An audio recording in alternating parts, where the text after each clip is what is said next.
नमस्कार। आज ना हम एक बड़े ही दिलचस्प सफर पर चलने वाले हैं। हम ये समझेंगे कि आज जो यूरोप का नक्शा हम देखते हैं वो हमेशा से ऐसा नहीं था। ये देश, ये बाउंड्रीज, ये सब पैदा हुए सिर्फ एक विचार से, राष्ट्रवाद। तो चलिए इसी विचार की कहानी में थोड़ा गहराई से उतरते हैं। जरा सोचिए, एक ऐसी दुनिया की कल्पना कीजिए जहां जर्मनी और इटली जैसे देश हैं ही नहीं।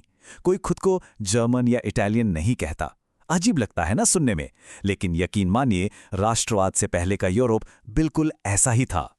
देखिए, यहीं पर पहचान का एक बहुत बड़ा जमीन आसमान का फर्क आया। पहले क्या था? लोग किसी राजा या किसी खानदान की प्रजा होते थे, उनकी पहचान उनके राजा से थी। लेकिन राष्ट्रवाद ने ना इस पूरी सोच को पलट के रख दिया। अब लोग एक देश के, एक कॉमन पहचान वाले राष्ट्र के नागरिक बन गए। तो सवाल ये है कि आखिर ये बदलाव आया कैसे? इसकी शुरुआत हुई एक नए, एक क्रांतिकारी विचार के जन्म से। एक ऐसा आइडिया जिसने सच में सब कुछ बदल कर रख दिया।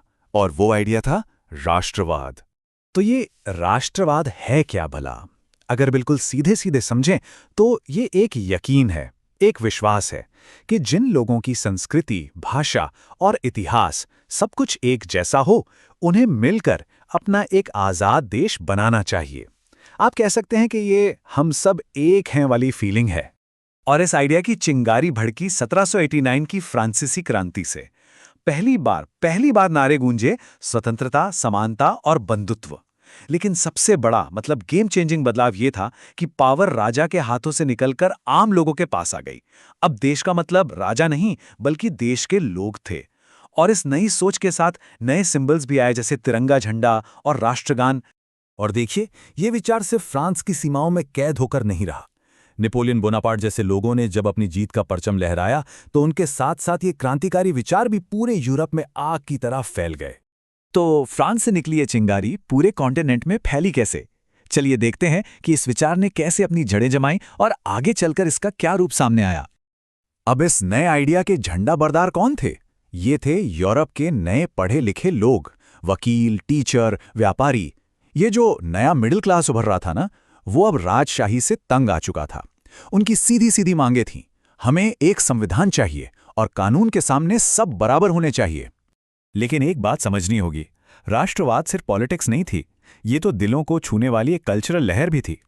योहान गॉटफ्रिड हर्डर जैसे विचारकों ने कहा कि देखो, एक देश की असली आत्मा तो उसके आम लोगों में बसती है, उनके लोकगीतों में, उनकी परंपराओं में। और बस इसी तरह कला, संगीत, साहित्य, ये सब नेशनल आइडेंटिटी का एक अहम हिस्सा बन गए। और ये भावना, ये फीलिंग इतनी ज्यादा स्ट्रांग हो गई कि 1848 आते आते पूरे यूरोप में जैसे क्रांतियों की आग लग गई।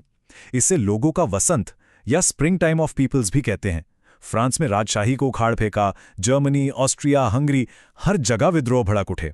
अरे, जर्मनी को एक करने के लिए तो एक पार्लियामेंट तक बुला ली गई थी। उस वक्त ऐसा लग रहा था मानो एक नया यूरोप जन्म ले रहा हो। लेकिन अफसोस, वो सारी उम्मीदें टूट गईं। ये सारी क्रांतियां फेल हो गईं। जो ताकतवर राजघराने थे और उनकी फौजें थीं, उन्होंने लोगों के इन सारे विद्रोहों को बड़ी बेरहमी से कुचल दिया। तो जब लोगों की क्रांति फेल हो गई तो क्या हुआ? तब राष्ट्रों का निर्माण हुआ, लेकिन एक बिल्कुल अलग और ज्यादा क्रूर तरीके से। ये अब लोगों के विद्रोह से नहीं, बल्कि शातिर पॉलिटिक्स और फौलादी मिलिट्री पावर के दम पर हुआ। इटली के यूनिफिकेशन की कहानी को ही ले लीजिए। ये 3 कमाल के लोगों की वजह से मुमकिन हुआ। एक थे जुसेप्पे मत्सिनी, जिन्होंने एक यूनाइटेड इटली का सपना देखा। वो थे इस मिशन की आत्मा। फिर आए काउंट केवूर, जिन्होंने अपनी डिप्लोमेसी से रास्ते बनाए। वो थे दिमाग। और आखिर में जुसेप्पे गैरिबाल्डी, जिन्होंने अपनी सेना के दम पर दक्षिणी इटली को जीता।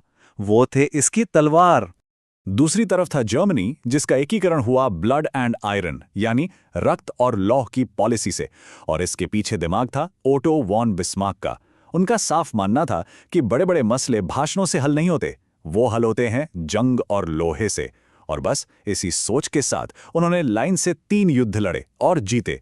पहले डेनमार्क से, फिर ऑस्ट्रिया से और आखिर में फ्रांस से। और आखिरकार साल आया 1871। जर्मन साम्राज्य की घोषणा हुई। जो सफर लोगों के एक सपने से शुरू हुआ था, वो अब ताकत के दम पर अपनी मंजिल तक पहुंच चुका था। लेकिन रुकिए, कहानी यहां खत्म नहीं होती। राष्ट्रवाद जो अब तक जोड़ने का, यूनिटी का सिंबल बना था, अब उसी का एक डार्क साइड, एक स्याह पक्ष सामने आने वाला था। एक ऐसा पहलू जो एकता को टकराव में बदलने वाला था। ये राष्ट्रवाद का दोहरा चेहरा है, एक सिक्के के दो पहलुओं की तरह। एक तरफ तो ये लोगों को एक कॉमन पहचान पर एक साथ लाता है, जोड़ता है, लेकिन वहीं दूसरी तरफ यही विचार एक देश को दूसरे देश के खिलाफ खड़ा कर देता है। और यहीं से शुरू होती है डोमिनेंस की, यानी प्रभुत्व की एक खतरनाक दौड़। और हुआ भी बिल्कुल यही। हमारा देश महान है वाली जो अच्छी भावना थी, वो जल्द ही सिर्फ हमारा ही देश महान है वाले घमंड में बदल गई। अब देश ज्यादा जमीन, ज्यादा कॉलोनीज और ज्यादा पावर के लिए एक दूसरे से होड़ करने लगे। इस खतरनाक कंपटीशन ने पूरे यूरोप में इतना ज्यादा टेंशन भर दिया कि आखिर में यही टेंशन वर्ल्ड वॉर 1 के सबसे बड़े कारणों में से एक बना। तो ये हमें एक बहुत बड़े सवाल पर लाकर छोड़ता है, आखिर देशभक्ति कब खतरनाक हो जाती है? एक आइडिया जो लोगों को जोड़ने के लिए शुरू हुआ था, वो दुनिया को तोड़ने की वजह कैसे बन गया? और ये सवाल सिर्फ 19वीं सदी के यूरोप के लिए नहीं था, ये सवाल आज भी हमारी दुनिया के लिए उतना ही जरूरी है।